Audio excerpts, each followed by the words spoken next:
Welcome to our online chemistry class. यहाँ हम molecular orbital theory अर्थात आणविक कक्षा सिद्धांत के थ्योरेटिकल वीडियो लेक्चर डिस्कस कर रहे हैं। इस क्रम में हमारा 4th वीडियो लेक्चर है। अब तक जो हमने अपने 3 वीडियो लेक्चर बना रखे हैं उसमें हमने मॉलिक्यूलर ऑर्बिटल थ्योरी के पोस्टुलेट्स, एटॉमिक ऑर्बिटल्स और मॉलिक्यूलर ऑर्बिटल्स में क्या डिफरेंस है और किस प्रकार से एटॉमिक ऑर्बिटल्स कंबाइंड होकर के मॉलिक्यूलर ऑर्बिटल बनाते हैं, उनको किस प्रकार से डायग्रामेट्रिकली शो करते हैं, ये हमने अपने तीनों वीडियो लेक्चर में डिस्कस किया है। इस वीडियो लेक्चर में हम एनर्जी लेवल डायग्राम को डिस्कस करेंगे। जब हमने 3rd वीडियो लेक्चर बनाया था तो उसमें हमने ये देखा कि जब एटॉमिक ऑर्बिटल्स आपस में कंबाइंड होते हैं तो 2 प्रकार के मॉलिक्यूलर ऑर्बिटल्स बनते हैं। एक बॉन्डिंग मॉलिक्यूलर ऑर्बिटल्स होते हैं और एक एंटी बॉन्डिंग मॉलिक्यूलर ऑर्बिटल्स होते हैं। जो बॉन्डिंग मॉलिक्यूलर ऑर्बिटल्स होते हैं वो लो एनर्जी के होते हैं, जबकि anti bonding molecular orbitals high energy वाले होते हैं। तो ऐसा हर बार तो संभव नहीं है कि जब हम एटॉमिक ऑर्बिटल्स का कॉम्बिनेशन कराएं और मॉलिक्यूलर ऑर्बिटल बनाएं तो उनको हम डायग्रामेटिकली शो करें। ये तो एक लंबा प्रोसेस है। इसको हम शॉर्ट फॉर्म में एनर्जी लेवल डायग्राम के द्वारा शो करते हैं। किस प्रकार से हम एनर्जी लेवल डायग्राम बना सकते हैं और उसका क्या सिग्निफिकेंस है, किस प्रकार से हम उसके बॉन्ड ऑर्डर याद करते हैं और बॉन्ड ऑर्डर का क्या सिग्निफिकेंस है, ये हम इस 4th वीडियो लेक्चर में समझने का प्रयास करेंगे। अब तक जो भी हमने अपने वीडियो लेक्चर्स में सीखा, समझा और देखा है, अर्थात पहले वीडियो लेक्चर से लेकर के अब तक के वीडियो लेक्चर में, वो हमने उस सबका यूज हम यहाँ पर करेंगे energy level diagram of molecular orbitals बनाने में, क्योंकि ऐसा पॉसिबल नहीं है कि हम बार बार इनको डायग्रामेटिकली ही शो करें। 1s की 1s से ओवरलैपिंग की जो हमने डायग्राम बनाई, या 2s की 2s से ओवरलैपिंग की जो हमने डायग्राम बनाई, या 2pz की 2pz से और 2px बाई की 2px और 2py से जो हमने ओवरलैपिंग के जो डायग्राम बनाए हैं उनको हर जगह बनाना पॉसिबल नहीं है। तो इसके लिए हम एक एनर्जी लेवल डायग्राम बनाते हैं। वो किस प्रकार से बनाया जा सकता है उसको हम यहाँ पे समझने का प्रयास करेंगे। और अब तक जो भी हमने वीडियो लेक्चर्स में देखा है उन सबका उद्देश्य ही इस एनर्जी लेवल डायग्राम को बनाना है। इसके लिए हम पहले 2 पैरेलल लाइंस खींच लेते हैं जिनके बीच की दूरी ना तो ज्यादा होनी चाहिए और ना ही कम होनी चाहिए। एनर्जी ऊपर की ओर बढ़ रही है। ये हमने यहाँ पे 1s दिखाया, ये यहाँ पे हमने 2s दिखाया, 2px, 2py और 2pz। अंदर से बाहर की ओर इनको लेके चलेंगे, 2px, 2py, 2pz। ये 2s है, ये 1s है। ये एक बॉन्डिंग ऑर्बिटल है और ये दूसरे एटम का ठीक इसी प्रकार से बॉन्डिंग ऑर्बिटल होगा। सेम डिस्टेंस यहाँ पर इसके सामने हमको लेनी है और यहाँ पर ये 2s, यहाँ पर ये सेम दूरी पर जितनी दूरी यहाँ है 2px, 2py और 2pz लिख दे रहे हैं। 1s, 2s, 2px, 2py, 2pz। 1s bonding orbital और दूसरा एटम का 1s बॉन्डिंग ऑर्बिटल जब आपस में ओवरलैप करेंगे तो जो मॉलिक्यूलर ऑर्बिटल बनेंगे उनको हम इसके बीच में शो करेंगे। और ये मॉलिक्यूलर ऑर्बिटल कुंट्स रूल और पॉली एक्सक्लूजन लॉ दोनों को ही फॉलो करते हैं। तो जब इनमें प्रॉपर कॉम्बिनेशन होगा तो लो एनर्जी की बॉन्डिंग ऑर्बिटल्स बनेंगी जिनको हम इस प्रकार से शो करेंगे, और ये हाई एनर्जी की एंटी बॉन्डिंग ऑर्बिटल्स बनेंगी। ये ऊपर वाली जो है, ये नीचे वाली बॉन्डिंग ऑर्बिटल्स हैं जिनको हम सिग्मा 1s कह देंगे, और ये वाली एंटी बॉन्डिंग ऑर्बिटल्स हैं जिनको हम सिग्मा स्टार 1s कह देंगे। सेम यहाँ पर इनका ओवरलैपिंग होगी। ये वाली बॉन्डिंग ऑर्बिटल्स जिसको हम सिग्मा 2s कह देंगे, ये वाली एंटी बॉन्डिंग ऑर्बिटल जिसको हम सिग्मा स्टार 2s कह देंगे। ये जो 2px, 2py, 2pz है इनको थोड़ा हम मिटा करके ऊपर की ओर लिख देते हैं ताकि कंजस्टेड ना हो ज्यादा। 2px, 2py, 2pz, 2px, 2py, 2pz, 2px, 2py, 2pz, 2px, 2py, 2pz, पहले 2px और दूसरे 2px में ओवरलैपिंग होगी। ठीक 2px के समान ही 2p भी होते हैं, इनको भी इसी प्रकार से यहाँ पे दिखा देंगे। ये 2px और 2py की बॉन्डिंग ऑर्बिटल्स बनी। उसके बाद यहाँ पर 2pz ऑर्बिटल्स की बॉन्डिंग ऑर्बिटल्स बन रही हैं ये। और इसके बाद 2px और 2py की ये एंटी बॉन्डिंग मॉलिक्यूलर ऑर्बिटल और ये 2pz की एंटी बॉन्डिंग मॉलिक्यूलर ऑर्बिटल। तो इस प्रकार से हम इनका डायग्राम बनाएंगे। यहाँ पर ये पाई 2px बराबर पाई 2py, ये वाली सिग्मा 2pz, ये वाली पाई स्टार 2px बराबर पाई स्टार 2py, ये वाली सिग्मा स्टार 2pz।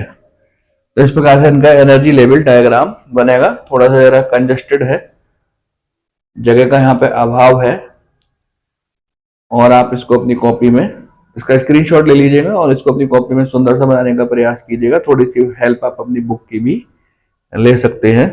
थोड़ा सा और साफ चित्र हमने यहाँ पे बना लिया है, इसका स्क्रीनशॉट ले लीजिएगा और इसको अपनी कॉपी में एज इट इज बनाने का प्रयास कीजिएगा। ये बताता है कि सबसे पहले इलेक्ट्रॉन सिग्मा 1s में आएगा क्योंकि उसकी एनर्जी कम है। उसके बाद सिग्मा स्टार 1s में, उसके बाद सिग्मा 2s, उसके बाद सिग्मा स्टार 2s, उसके बाद पाई 2px बराबर पाई 2py, उसके बाद सिग्मा 2pz, उसके बाद पाई स्टार 2px बराबर पाई स्टार 2py और सिग्मा स्टार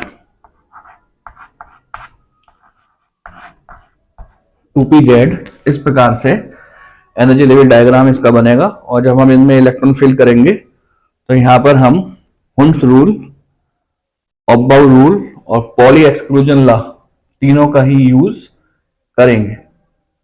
ये जो हमारा एनर्जी लेवल डायग्राम है, ये ऑक्सीजन, फ्लोरीन और नियोन मॉलिक्यूल पर लागू नहीं होता है। ऑक्सीजन, फ्लोरीन और नियोन के एनर्जी लेवल डायग्राम में थोड़ा सा डिफरेंस है, और ये जो डिफरेंस है वो यहां पर है। केवल यहां पर जब हम ऑक्सीजन, यही करेक्शन कर देता हूं मैं, ऑक्सीजन, फ्लोरीन और नियोन का जब हम एनर्जी लेवल डायग्राम बनाते हैं तो वहां पर 2pz, मैं तो यहां पर करेक्शन कर दे रहा हूं, आपको तो दोबारा ही बनाना पड़ेगा। 2pz वाला पहले फिल होता है, उसके बाद 2px और 2py वाले फिल होते हैं इस प्रकार से। तो जो ऑक्सीजन, फ्लोरीन और नियोन मॉलिक्यूल्स के जो या आयंस के जो एनर्जी लेवल डायग्राम होंगे उनमें यहां पर डिफरेंस है। यहां पर आएगा सिग्मा 2pz, यहां पर आएगा पाई 2px बराबर पाई 2py, बाकी सब सेम रहेगा। यहाँ पे भी हमको करेक्शन करना पड़ेगा, आपको तो दोबारा सही बनाना है कि यहाँ पर जो है सिग्मा स्टार 2s से ज्यादा एनर्जी सिग्मा 2pz की होती है और उससे ज्यादा एनर्जी पाई 2px बराबर पाई 2p/y की होती है। उसके बाद पाई स्टार 2px बराबर पाई स्टार 2py, उसके लास्ट में सिग्मा स्टार 2pz। तो ऑक्सीजन, फ्लोरीन और नियोन के जो मॉलिक्यूल्स या आयंस हैं उनके एनर्जी लेवल डायग्राम में जो डिफरेंस है वो मैंने यहाँ पर ही आपको करेक्शन करके समझा दिया। आप इसको दोनों को आपको तो अलग अलग ही बनाना पड़ेगा।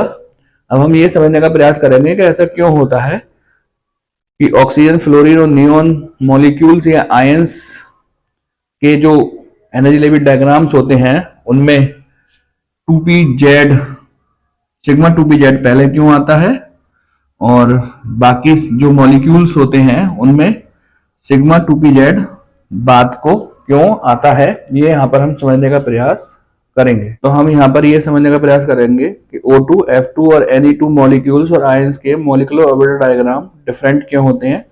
मोस्टली मॉलिक्यूल्स और आयन इस प्रकार का मॉलिक्यूलर ऑर्बिटल डायग्राम रखते हैं जिनमें कि सिग्मा स्टार 2s के बाद पाई 2px और पाई 2py आता है, जबकि O2, F2 और Ne2 मॉलिक्यूल्स और उनके आयंस में सिग्मा स्टार 2s के बाद सिग्मा 2pz आता है। ऐसा क्यों होता है इसको हम यहाँ पर समझने का प्रयास करेंगे। तो ऐसा इसलिए होता है कि अधिकांश एलिमेंट्स में सिग्मा 2pz सिग्मा 2px और y की तुलना में अधिक एनर्जी रखते हैं और इनमें 2s और 2p में एनर्जी लेवल डिफरेंस बहुत ही कम होता है।